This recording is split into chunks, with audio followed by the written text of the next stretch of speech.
Flower Mound is the namesake of Flower Mound, Texas. It is a natural formation located in north-central Texas in southern Denton County and located north of Dallas and Fort Worth. The mound earned its name from 19th century settlers who witnessed the vast profusion of wildflowers bloom there every spring. In 1982, the mound was saved from development and was forever set aside as a native prairie preserve. The Flower Mound is part of the Texas Blackland Prairie, which runs from the Red River near Sherman, east to the East Texas forests, and south through Dallas and Austin to San Antonio. Today, the mound can be experienced as it was thousands of years ago, full of prairie grasses and flowers.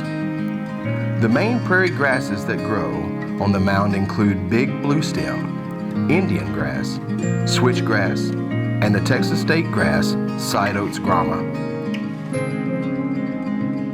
A healthy prairie can experience great diversity, exhibiting as much as 200 or 300 species of flowers and grasses. The prairie was formed during a period of dryness, and the plants developed deep root systems.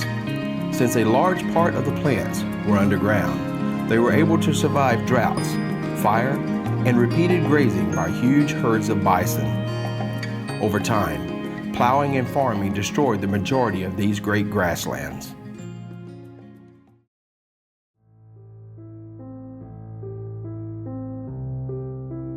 Prairies of one kind or another were once the largest single ecosystem in North America.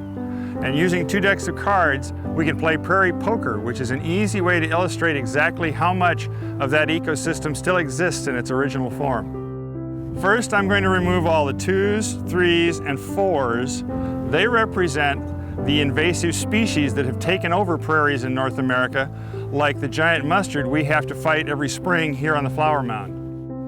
Second, I'm going to lay down all the 5s, 6s, 7s, 8s, 9s, 10s, jacks, and queens. This represents all the prairie that is now either urban areas, suburban areas, or agricultural land. Last, we're going to lay down the kings and the aces, except for one of the aces of spades. These represent the areas where prairies could be restored. The ink in the center of that ace of spades represents all the native prairie left in North America, and the very tip of that ace represents the 13 acres that we preserve here on the Flower Mound.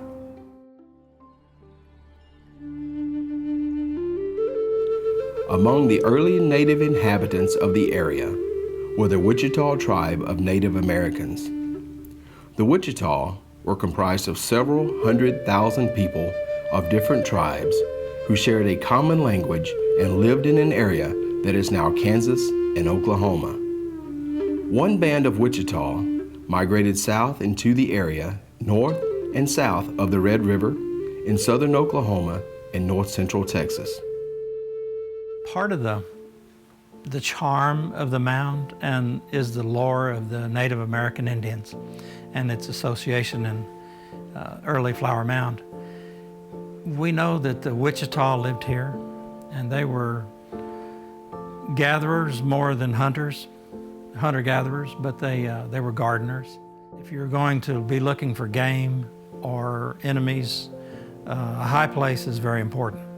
So I think the mound would have been a really good place to go scout out and look to see what the game is doing, and also if anybody's coming your way, would be a logical place to go. Another important thing was the Wichita buried their dead on a prominence. And the mound is the highest land formation in the area, so it's very logical that they would have, that there are some graves there.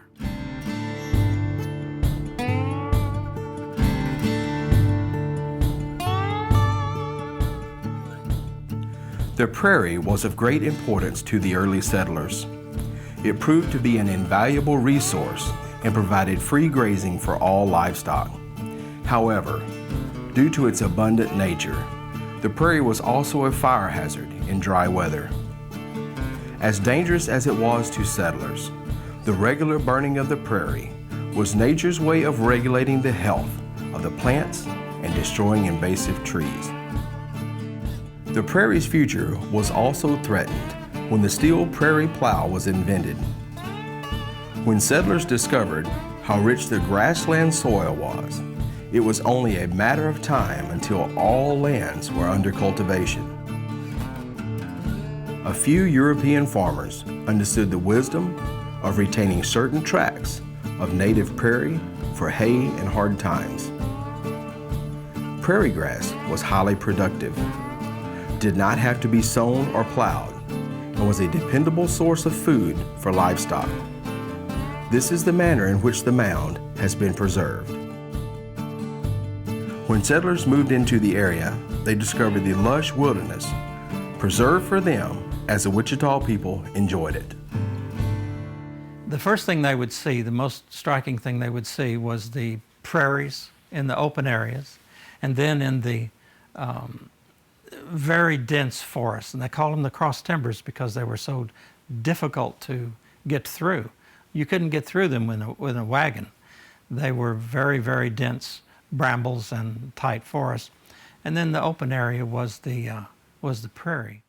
The striking thing, the most important thing, is that it probably compares most to the savannas in Africa, of where you just had miles and miles of game, herds of buffalo, herds of deer, antelopes. There were wild steers, there were wild mustangs, there were grizzly bears, black bears, mountain lions, bobcats, wolves, coyotes, turkeys by the thousands along the creeks.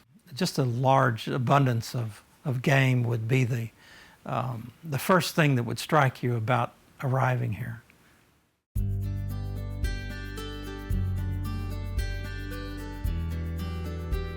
In the early 1950s, Edward and Betty Marcus began investing in land in southern Denton County. Edward was the chairman on the board for Neiman Marcus, the famous department store in Dallas. Edward was a gentleman rancher who loved the land and raising cattle. He called his venture Black Mark Farms, which grew into almost 4,000 acres of land in southern Denton County. The man he chose to oversee his venture was Bob Rudisil.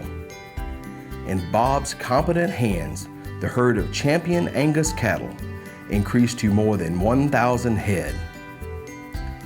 Edward Marcus and Bob Rudisil even imported a registered bull from New Zealand to increase their herd, all the while keeping the mound as a hay meadow. In 1959, the focus of Black Mark Farms changed from cattle to buying land for future development. Bob Rudisil went to work for Edward Marcus July 4th, 1953. At that point, Marcus had 320 acres and a few dozen Black Angus cattle. By the time it was over, they had close to 4,000 acres and around 1,000 of the world's finest Black Aberdeen Black Angus cattle. In the early days, they were cattle ranching and cattle ranched up until clearly Flower Mound was developing and growth was impending. With the development of Lake Grapevine and DFW Airport, the growth of Flower Mound significantly changed. And it was apparent that Flower Mound was not going to be a large cattle ranch for many years.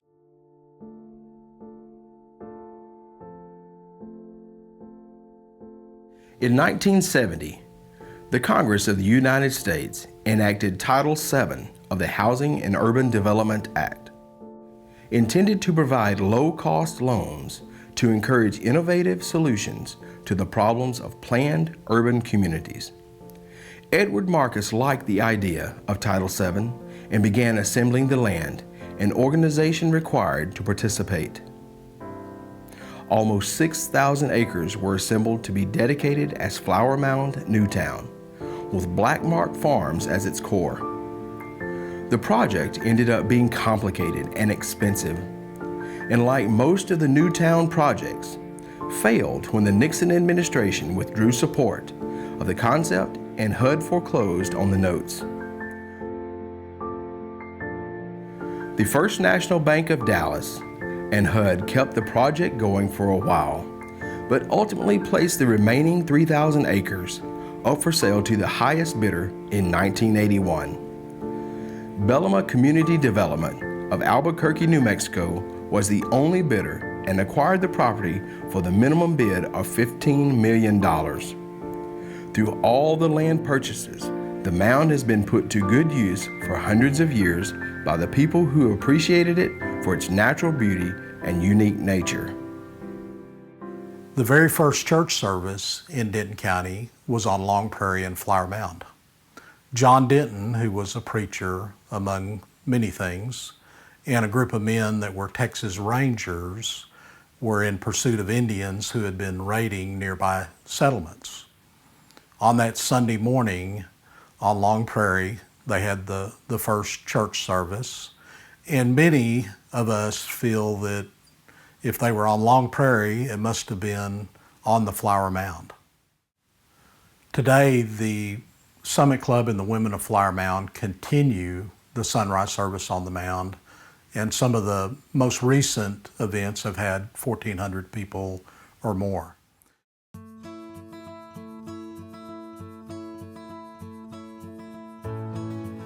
The last step to permanently protect the mound began with Otto Consalvo. Otto was a colorful man who was civic-minded and devoted many hours to the newly created town of Flower Mound. Doggedly pursuing his goal, he was able to convince Bellama Corporation to sell the 12.576 acre site to the citizens of Flower Mound for $10 on September 2nd, 1982. When the Mound Foundation took over the property in 1983, it was transferred to them for an amount of $10.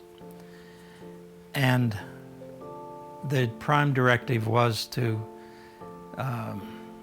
as a part of the negotiation, we had to agree to build a fence around it, to secure it, and to that it would always be preserved as a native prairie, that nothing would ever be built on it, and it could never be sold. And so one of the first things we did after that was to work to get a 501c3 designation and to get a historic marker from the state of Texas. And that was achieved. And then Chief Benson built this nice monument for us out front to hold the marker. And the modern era of the Mound Foundation started. The Flower Mound exists today as a portal to our past, embodying a rich history of people from different races, religions, and walks of life. Though much has changed in the surrounding area, little has changed on the mound. The Flower Mound Foundation now owns the Flower Mound and works to keep the original character of the site, promote and encourage educational, scientific, and historical interest, and to maintain and secure it. The foundation is committed to preserving the mound as it once was for generations to come.